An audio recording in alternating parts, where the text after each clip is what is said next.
One of my own principles of education is that education is also a process of unlearning.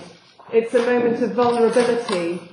It's a moment of trying to put something out there and you don't know what is going to happen. So I hope that we will approach it in that manner. So think about education in the future. We see the future mobilized everywhere in public pronouncements and policy statements about education. We see these sorts of statements from President Obama. Make no mistake, our future is on the line. The nation that out-educates us today is going to out-compete us tomorrow. And so on and so forth. You hear these sorts of statements all the time. And so implicit in the relationship between education and the future is this educational contract. This assumption that if we invest in education now, the student and society will be better in the future. So, one of the sorts of things that I want to talk about is what sorts of futures do we tend to imagine that education needs to prepare for. Now, I'm not going to go through this in detail because we've heard Gary talk a lot about this morning. But I want really to talk about what happens when you get people talking about possible futures and then what education should do. And I'm going to talk through some of the findings of a programme that I ran for the UK government in 2008 to 2010 called Beyond Current Horizons. And it was a classic civil servant request. They came to us, I led a research organisation called Future Lab, and they said, well, you do the future. You come and tell us what the future is going to be, and then we'll change education to meet it. And we had to explain to them that it might be slightly more complicated than that. But the process was looking at technology change to 2035 and beyond, and some of the potential implications for education. For those of you that are familiar with foresight and futures work, basically it was an applied foresight process that led to a set of scenarios. And we involved a whole range of different people, expert insights, publics, young people and students. And we were asking the question, well, what are the big trends? What are the critical uncertainties? What are the different scenarios that we might want to prepare for and to think about how education might adapt? And so I'm just going to talk about three of them. And I'm going to talk about three of them because they raise interesting questions for me about how we think about the core questions at the heart of educational purpose. So some of the trends that came out in that process were the ones that will be familiar to many of you here around technological development, the assumption that we're shifting towards a situation of constant connectivity to people and networks, the idea that humans will be working with massive computing power, so non-human-like intelligence that may manifest itself in artificial intelligence and robotics, but is already manifesting itself every time we use Google and search. We're assuming that we're shifting into a situation where we're seeing the merging of the digital and the physical, both the augmentation of the human, but also the augmentation of the physical landscape, and the proliferation of data. How many of you know Bruce Sterling's work? That's a surprise. So it's worth having a look at Bruce Sterling. He's one of the brilliant designers of the 21st century and also a science fiction writer. And he's come up with a concept of something called the spine, which is a beautiful visual image of the data trail that we leave flowing out behind us. And obviously another issue that came up was about the rise of biotechnology, cosmetic pharmacology, and how education might respond to this. And just to flag this, I draw your attention to a survey reported in Nature in 2009 about how education and parents might respond to biotechnology. When asked whether healthy children under the age of 16 should be restricted from taking these cognitive enhancement drugs, most respondents said that they should. But 1/3 of respondents said that they would feel pressure to give cognition-enhancing drugs to their children if other children at school were taking them. Now, the reason I put this up there is because when we're thinking about futures and developments, what this quotation highlights is that any developments enter an existing social context. So one of our questions is, what is the world that these developments are entering into, and how might that shape them? So some of the questions that that sort of way of looking at the future raises are, who is the student in education? What are the edges of the student? How are they augmented? What concept of the individual are we working with? Gary finished this morning by talking about an education focused on the individual, and I know we'll have lots of conversations about person-centered education. And one of these questions, one of this way of thinking raises the question, well, who and what is the person that we understand at the heart of education? I'll move rapidly on. A second significant trend that we were looking at was around population ageing and demographic shifts. And this should be familiar enough to all of you by now. But the sorts of questions that come out of that are around, well, where should educational resources be invested? If we're looking at significant population ageing, should we be thinking about investments in early years, in universities, in lifelong education? In the UK, part-time education has dropped by, I think the figure, I put significant here, I think the figure is nearly 50%. Part-time enrolment in university education has dropped over the last 5 years as a result of the fees being introduced. So there are huge questions about who a university education should be for and how we should pay for it. The third big trend that we were looking at was around economic development, and here particularly I want to reference the work of Phil Brown and Hugh Lauder, whose research into the way in which talent is recruited by global multinational corporations is absolutely instrumental. And here some of the questions that we were looking at was what happens if the middle classes are effectively hollowed out from the labour market and we end up with a polarisation of the labour market. Do we lose the rungs on the ladder, and do we see ourselves in a situation of radical labour market polarisation? So again, some of the questions that raises for education are, well, what does economic resilience actually look like for young people today? I was talking with a couple of our students last night about the challenges that they're facing entering a labour market in which youth unemployment is so high. So one of the questions that we want to be thinking about is, do we need to get beyond a discussion about a reliance on jobs towards a recognition of the other factors such as communities, family and home care, and local economies that are able to withstand global shocks as core components of what we worked with as interdependent economic resilience? So I put those up there simply to talk about the sorts of futures that get discussed as significant for education. Some of the things that were missing, though, need also to be acknowledged. This is despite working with a significant number of people. Missing from discussions of the relationship between education and the future was the possibility of radical positive transformation, the possibility that massive breakthroughs might be achieved.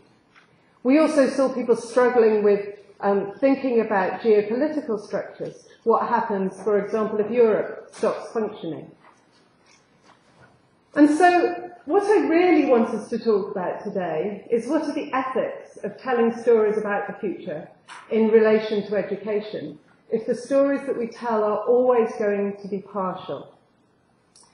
My response to this was in relation to a book that I wrote in 2011, was in the end to try to move beyond projection and prediction to help people to imaginatively occupy an alternative future. And I ended up writing a fictional chapter that imagined a possible future for education. And what is noticeable is that was taken up, this story was taken up and used by schools and colleges and universities more than any robust piece of academic work I have ever done. And so if we're thinking about theories of change, one of the things I'd like us to think about is how we tell stories about the future. But the big question, the big challenge, I think, is not really about working out what futures education should be preparing for, as to ask what assumptions about the future and its relationship with education we're working with. And what does this cause us to ignore or neglect? Now, what we can see is that there are a whole set of dominant orientations toward the future in education that have been described by Noel Goff as tacit, tokenistic, and taken for granted. In other words, the future tends to get invoked rhetorically when we talk about education. We see three broadly dominant orientations, so it would be interesting while I'm doing this to say, where do you fit? How do you see your relationship between the future and education? So the first orientation is understood as optimization. So here we see the future as a landscape that exists out there, And it's a landscape in which we can make rational choices, and education is about preparing for that existing landscape. So in other words, here we treat the future as something that can be known, where present decisions can be weighed up. So for example, if you believe that the future is science, then your rational response is get a physics degree. Okay, so the world out there is known. The second orientation toward the future is colonization. So here we see the future not as something out there that exists, but as something that we make, something that we are building. So the future is a product of today, and we can work on that future by changing where we are today. And in that frame, education is understood differently. Education is the place through which we build futures. So, for example, you think about a particular future that should be brought into being, whether this is a future of international global competition or of environmental sustainability, and you say we educate people into creating that world. The third dominant orientation is an orientation of contingency, which sees the future as a site of risks and hazards and problems. And education at that point is about best defending ourselves against those risks and hazards and problems. But there are some problems with all of these orientations, as I'm sure are obvious. The optimization position, i.e. there's a landscape out there, struggles when we're in a world of rapid institutional and social change. It assumes that we can have the right information to tell us about what that world is going to be like. The problem with the colonization view, i.e. we build our future, we just make it, is who gets to decide which future vision is desirable? Are they plausible future visions? Should we be presenting to young people particular visions of the future as correct?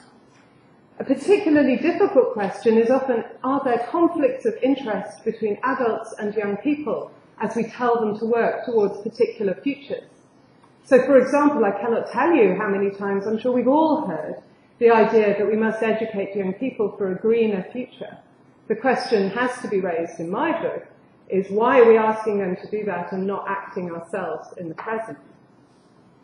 And the issue with the third orientation, the idea of education as a contingency, a protection against risks, is that it can overstate what education can do. Education can become a fetish or a talisman.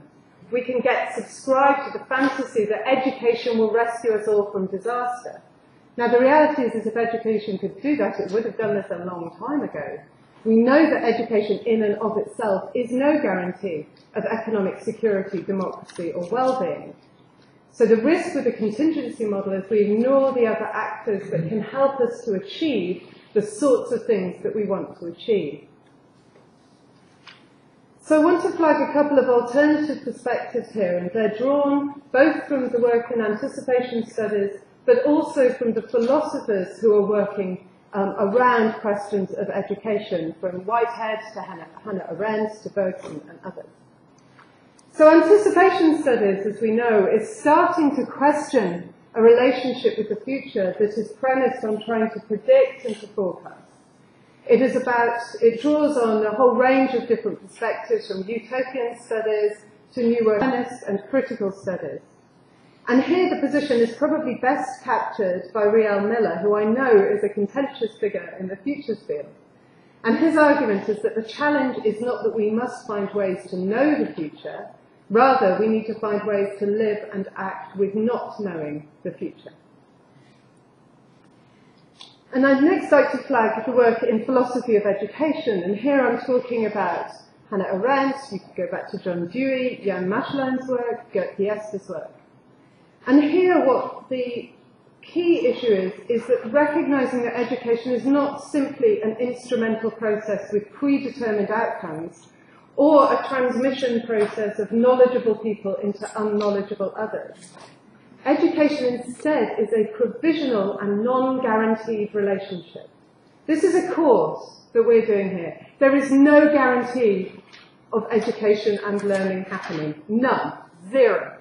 It depends on the nature, the way in which we respond to each other's invitations in the setting. The reference this morning was to Freud's concept of education as it was presented as mission impossible, but it's actually an impossible profession. It is impossible to do education to somebody else. It is always a provisional encounter. In other words, education is only educational when the outcomes are uncertain, not when we're trying to achieve a preconceived set of outcomes. And I'm not going to talk about the sociology of education, but there's a huge amount of work on that, and we can come back to that later. Arguably, on the basis of the work from anticipation studies and philosophy and the sociology of education, it might be the case that the poets got there first in terms of the relationship, the appropriate relationship between education and the future. And the poet Keats, writing to his brothers, talked about this concept of negative capability, which is about when a man is capable of being in uncertainties, mysteries and doubts without any irritable reaching after fact and reason. It is about an orientation to education that allows us to move between routine and rebellion, to loosen our ties and to keep ourselves open to living with, in the present, a set of possibilities. So I wonder whether we might work with a new set of assumptions to underpin education's relationship with the future. I wouldn't be so grand as to call it a paradigm, but what I would argue is that this is an underpinning theory. And I think we need some assumptions about ontology. What is the reality that we think the future is? And the ontological assertion that I would make is that the future is a different reality from the present. The future will be novel. Then there is therefore an epistemological assertion, an assertion about knowledge. We cannot know the future because it has not yet happened. And any claims of foresight are necessarily imperfect and social positions. And I think a third assertion that we might want to work with is around causality. Time is not linear. The future acts on the present through anticipation. Ideas of the future shape our perceptions of the present and the past, and unexpected consequences can emerge in conditions of complexity. And on the basis of this, I'd suggest that we need a different educational contract. The educational contract should no longer be preparing young people for or against a future we have already imagined.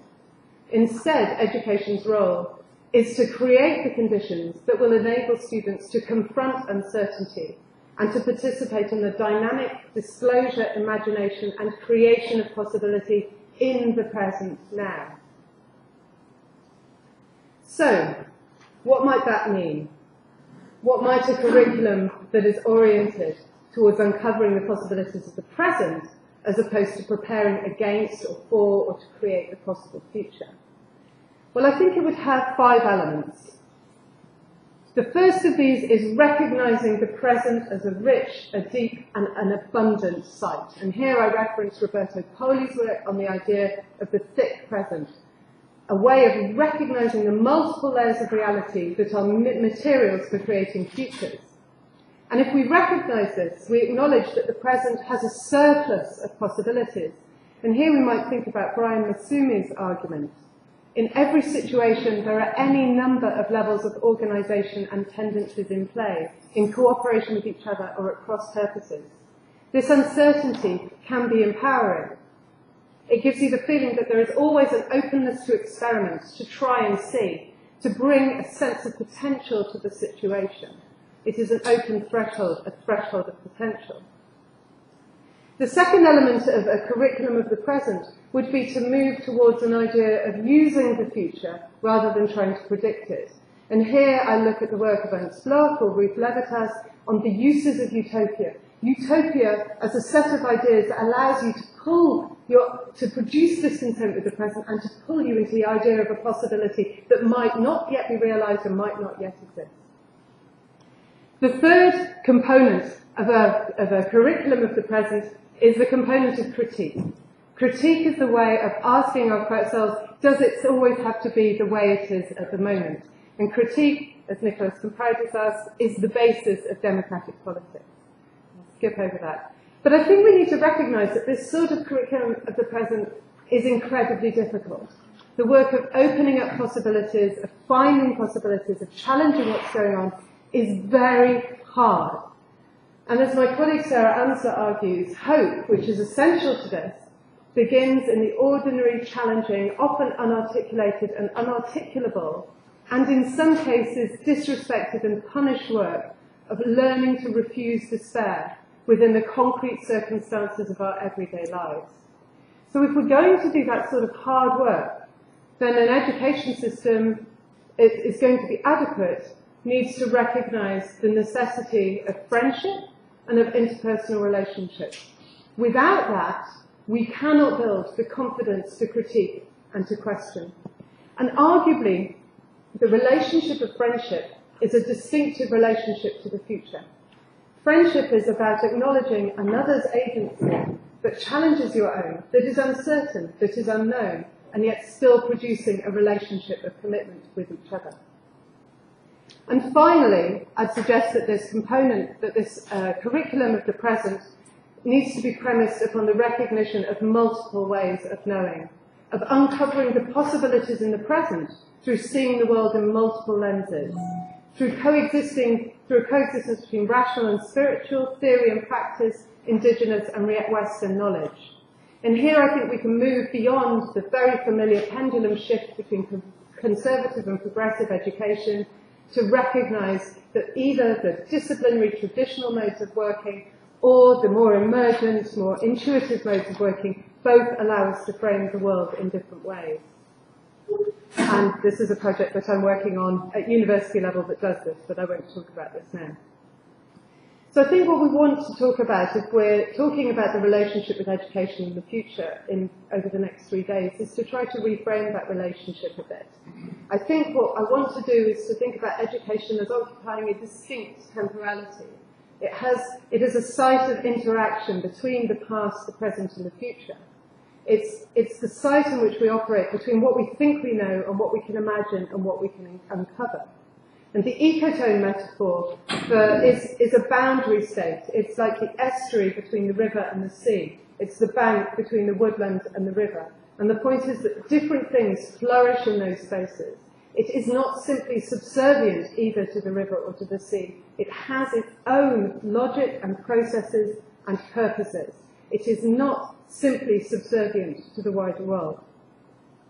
So to summarise, as I said, when we tend to think about possible futures that education should prepare for, we get a whole set of questions from technology, from demographics and economics that help us think about the nature of the individual, the relationships between generations, the need for new ideas of economic resilience. But if we ask a different question, how do we think about the future in education? We have to approach it from a different perspective.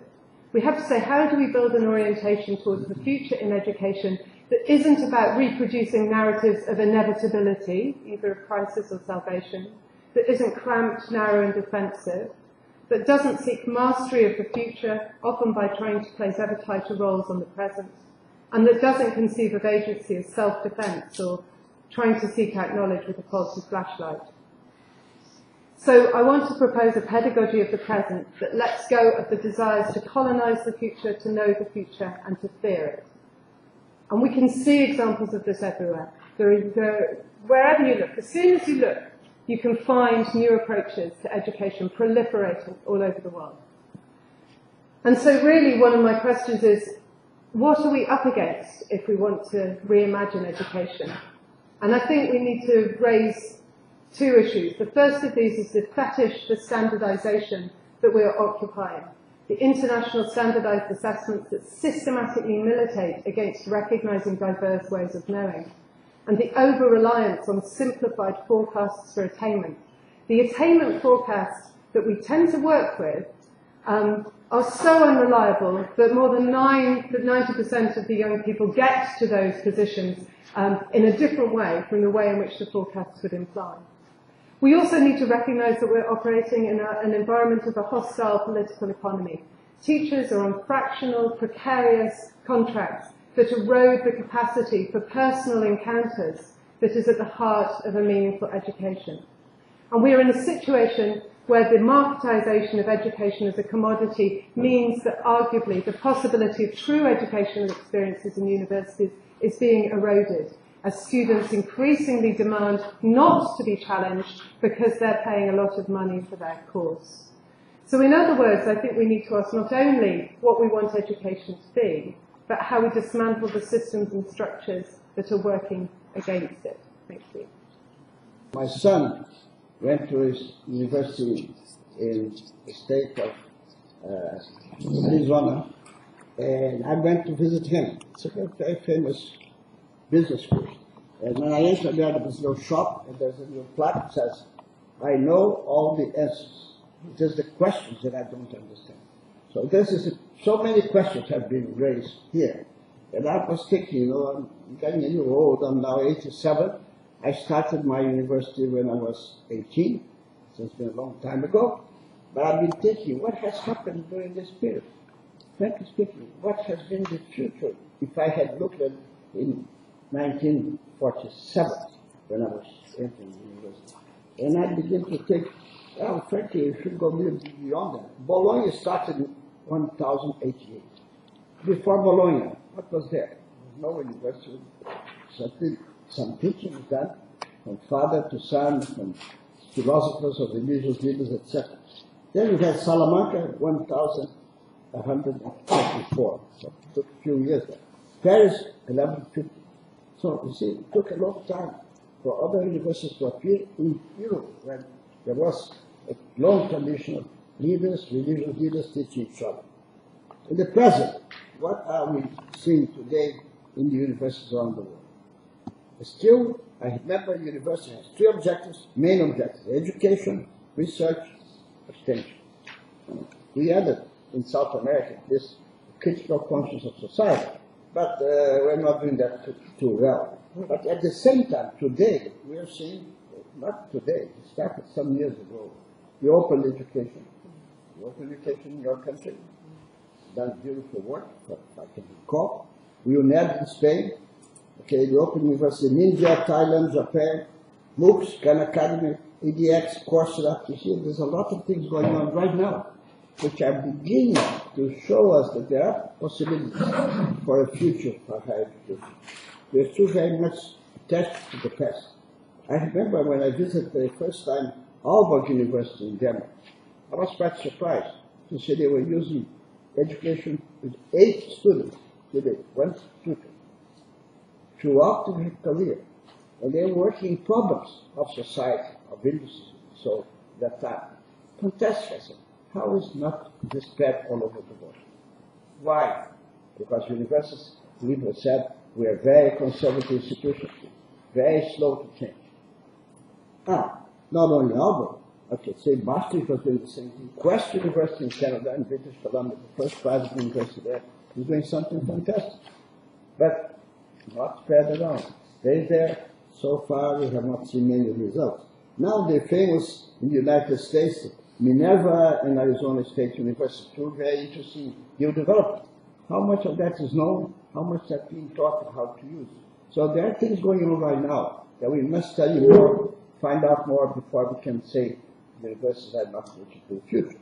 Actually, most universities have created groups to study the future. I've seen the last few years quite a few of them, including in Brazil, one of which I'm a member. The University of Brasília has a group studies futures for education. That means also look beyond the university. Look at society, how will society change in the next few years. But frankly speaking, I want to speak about the futures by saying this. I foresee very slow changes in the near future. Here I'm thinking, it took me 60 years now to come to where I am. Nothing much has changed. So what kind of future? Are we talking in the next 50 years, or 100 years, or more? That's something we have to see. It's very cloudy. My basic question is, how much do we know how we learn? Okay, more research is needed. I just got an article here which is beautifully done. It's titled, Brain Scans Better Forecasts Math Learning in Kids Than the Skill Test. They took 8-year study, children of 8 years old, how they develop, and of course, you all know this here. This is the human brain. How much do we know how things are related here? So they are doing some study, interesting study. It took 6 years. They just produced the result now, showing what has happened to the children. The same group of kids when they were 8-year-olds and when they're 14 years old. That kind of study needs to be replicated certainly in other disciplines, not only mathematics, but even something else. At the same time, I'm seeing something interesting here. A neuroscience of learning gets a new nod at Texas A&M University. They are just beginning to do some study for that. We don't know. Frankly speaking, we still have a lot to know today, because what we are aiming at, something that the World University Council has been thinking, as a dream of the World Academy, is to have a global university. How can we, at this stage, share more knowledge throughout the world? Language, money, recognition, there are lots of issues we will discuss it. But one of the articles which came out last month, interesting enough, is something entitled Machine Teaching. What are they doing? The University of Wisconsin in Madison is doing a study how they can tailor the teaching to the individual student.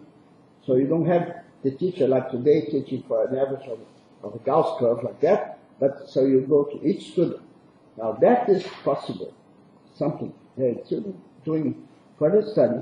If they do that, if more universities do this, we will probably learn in a few years' time how can we do that. In that case, when we could tailor the teaching to each individual student, it would be fantastic. But then the technology would certainly allow us to reach larger number of students.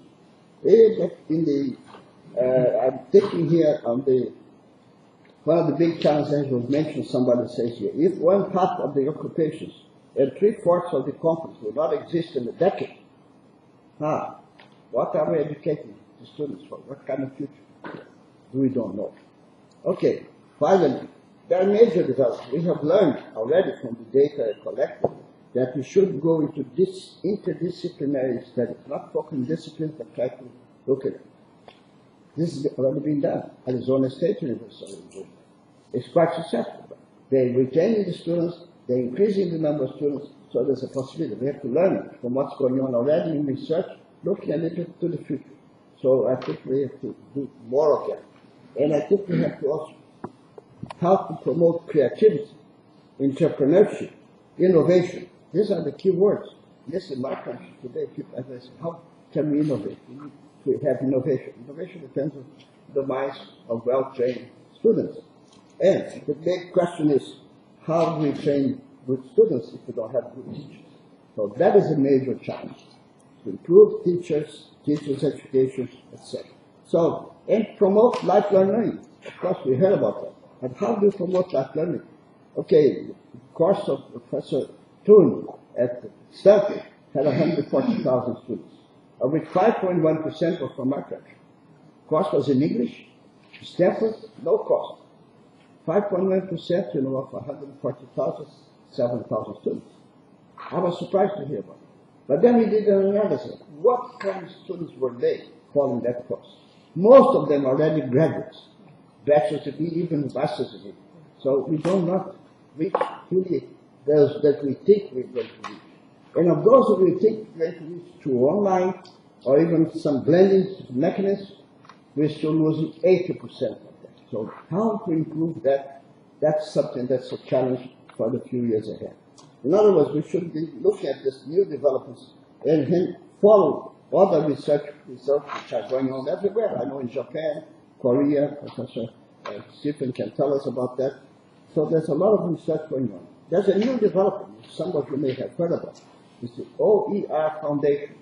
OER Foundation has launched a OERU in 2003 at Otago Polytechnic Institution in New Zealand. How much do they know about it? They are doing very interesting work, but not well known yet. So we have to find it. So I would encourage that if we want to address the future, we have to do more research on the past, the present, and then see what big places I've mentioned to us, big challenges to the future. What kind of future are we going to have? And how are we going to measure that? Finally, I'd like to mention to you something interesting. When you speak of, I'm concerned with higher education. Now remember, where do we get our students from? From secondary schools. I don't know how it is in your countries, but in my country, 50% of the kids in secondary school drop out before the end of the school. They are not going to go forward to higher education. So we are losing the kids which has no jobs, no education, no generation. It's a very large number. How to deal with it? So we have to think of solutions for this particular problem. Okay, I just saw an article 2 days ago, Shaping High Schools for a New Era. You may have heard about that. The wife of Mr. Jobs, who was the president of Apple for many years, he has died. He left a lot of money, so his wife decided to invest $50 million to change the high schools. If you do change the high schools, you're going to change the student at the university. So I go back to the point of Mr. Sesh. We have to study the children too and see how they can be better trained so they can become potentially good students in the university. What is the university for? That's a big question that Gary has raised. What's education for? Okay, this is a big question. As in my old days, we say we have to train for a profession. We have to train citizens for full life for the rest of their lives.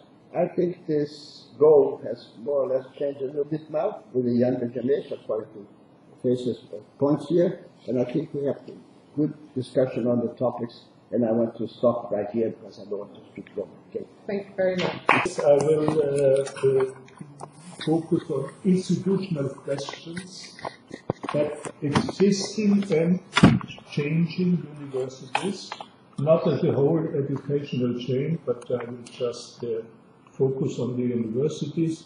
And the result of my reflections are that university leaders need urgently a kind of paradigm how they should organize their education at the university.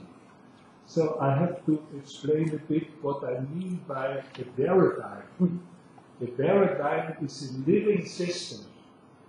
A paradigm is not a fixed structural device for implementing something at the present which will be outdated already tomorrow, but it has to adapt, and this is the reality.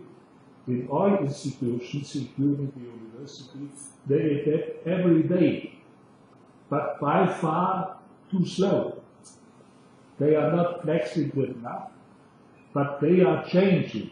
And for a university leader, the most important thing is that we have some orientation of this living paradigm to implement things. What happens now, and you mentioned it already in some countries, that you have many changes in the universities, and many small changes only, and also in only certain disciplines that the universities are changing. But as a whole, they are very rigid. And for the rigidness, the rigidity is also due that you do not know what comes next because you are relying on the main disciplines in the university, what they say to you, what kind of university professor should be appointed or not. So this is the short time, but you shouldn't underestimate that universities reflecting all these things more or less in the hidden scene. You have in many disciplines very progressive people, and out of them comes these new activities, but this is a minority. But we have it. We have it. And for this I will just mention a few things. Why the universities are not only rigid, but they are also flexible in certain areas, because they know that the education is the most important, Gary said it already, technology, human mankind has to come to terms with their lives. So it is education, and people have a long history in philosophy and in all disciplines. that education is the most important thing for regional and global development. I give an example. Recently there has been made a study about education on the global level, and they found out that those nations which are best educated come best to terms with natural catastrophes which are coming immediately. They save, because they are educated, they can save themselves and their houses and things. They know, they come to terms with the new situation. And those who are badly educated, they run into the catastrophe, and they are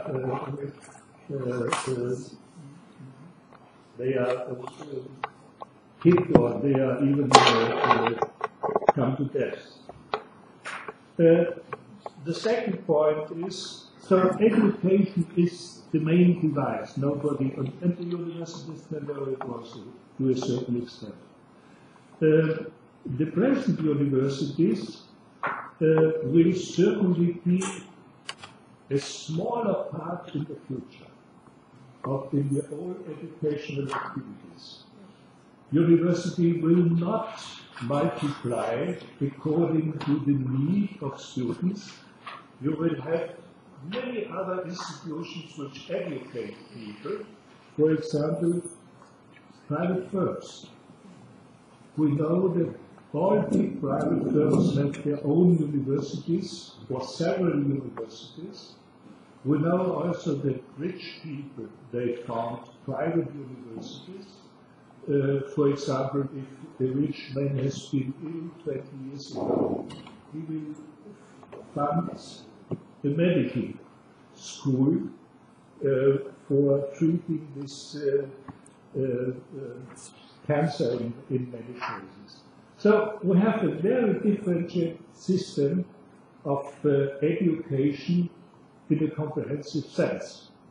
Not only in discipline oriented, they are going in the same direction that the problem oriented to combine theory and practice and solutions and things like this. You can imagine it. So this third point is, I think, ICT in different forms, and we will have different forms in the future beyond just interchanging by internet, will be a very important thing, but we should take care of the commercialization of ICT education. Here, presently, we have, for example, in Phoenix, 300,000 students, and all over the world, and the courses are sold to a very high price relative to the cost. So it has become a commercial field, and people in education should take care that not everything which is demanded is sold. So it's a very good question. And I think in these courses, for example, should play ethics and empathy a very important role. To have an education which is human-centered, in short, and this kind of education comes near to the human-centered idea. And you know, if you have something commercialized, it goes away from human-centered education. So ICT is positive and negative. And finally, I would say very important is in every field of education that we delete old knowledge if it is not at the advantage of the actual products. We have many courses which are filled with 3/4 of outdated knowledge. And therefore it is also important to have the combination of teaching and research, so that the teachers, like in Humboldt's idea, they are doing research and they know about the newest developments. And in many cases, they do not delete outdated knowledge. And I think this is a very important thing. Because one has, it also in some lecture has, I think, Ivo said it, that you cannot fill your brain fuller than it can take. You know, you cannot grip everything in your head, so you have to leave many things which are not important or not adequate for the present and also for the future. You know, well, everything here relates also to the future, and I think for this reason we should have a flexible orientation for institutions, different institutions, for also for ICT education, which you can call paradigm or not, is not important. Yeah, you have to have some system for orientation, what kind of education content you will transform. So that's all. Thank you. Well, I'll begin by pointing out that I don't have the intellectual rigor or the academic background to bring substance to the discussion at hand, but maybe take a, if you will, naive, common sense approach to the subject of education in the future. The first part of trying to determine the relationship between education in the future would have to look at the difference between knowledge and wisdom. Insofar as wisdom is concerned, I don't know that we need to reinvent the basic elements of what that wisdom is. Because over, as Gary pointed out, 10,000 years of modern humans since the advent of agriculture, we've had various systems of knowledge and comprehensions of the world around us, and accordingly, many elements of wisdom have emerged. Perhaps the first exercise should be is to see if there is some convergence or some consensus as to what the elements of such wisdom might be, given current circumstances as they are, in the sense that in the past they were localized, they emerged out of specific context, but now we are dealing with a globalized context, and so to that extent they have interacted or are interacting with each other. But is there something that we might describe as universals? That, to me, would be the first step, however difficult that might be. The second thing, as I would point out, is again, history is replete with disastrous attempts at imagining, designing, visioned futures and then trying to obtain them.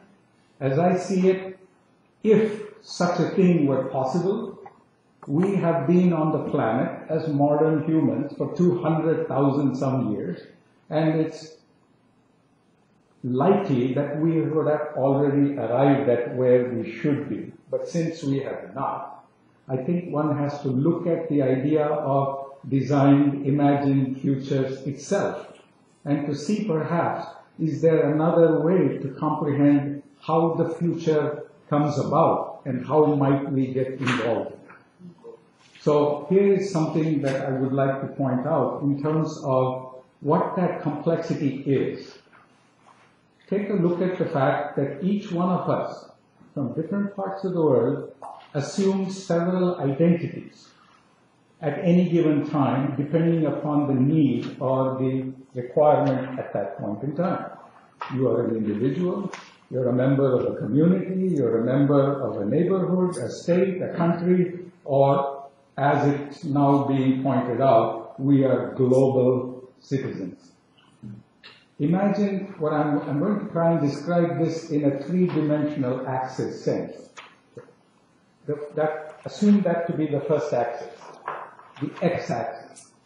The y-axis, as we are now currently finding out, is the fact that we operate as participants in a variety of complex systems, such as the different cultural systems, the different religious systems, the different political systems, the different social, the cultural, and the economic, in the sense that not any of those are recognized as a universally acceptable single aspect of what we might be able to contend with.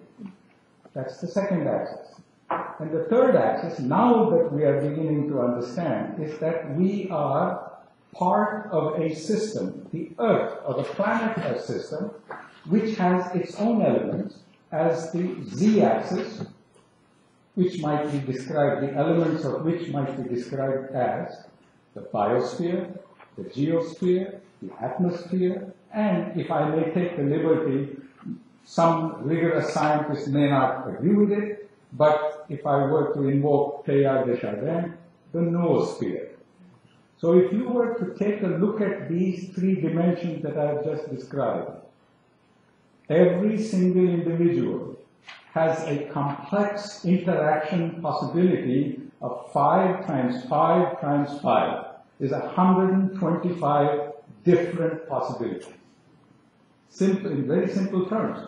And if you look at our realities on a daily basis and you read the newspaper or you look at somebody trying to do something, it seems to fit this analogy of saying, wait a minute, that's one cultural system interacting with another, or one ideology interacting with another one, or one individual from one neighborhood trying to dictate terms to another. And there is no such thing, therefore, as a simple approach to looking at what that future should be and then trying to attempt to arrive at it.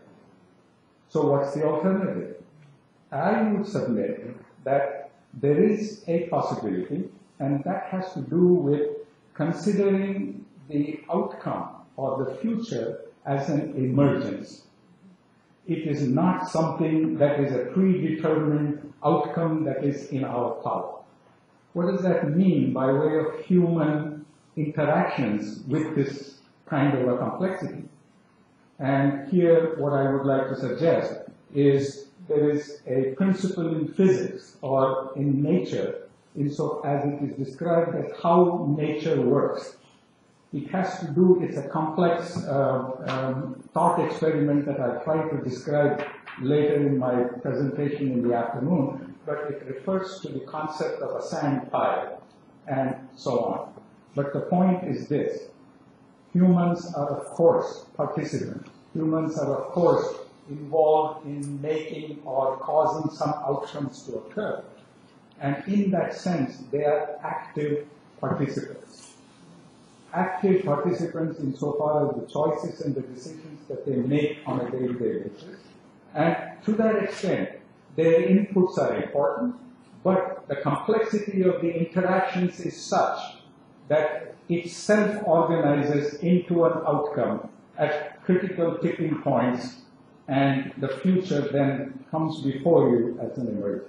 So if we were to take the construct as what I have just laid out, insofar as isolating elements of wisdom from what constitutes knowledge, determining if there are any universals, then in very simple terms, acknowledging the complexity of the algorithm or the transactions that take place, then education for the future is simply a bottom-up process of involving individuals from any age, in fact from all ages, insofar as those universals are concerned, as active participants or active walkers in that system, and let the future be what it is. Thank you.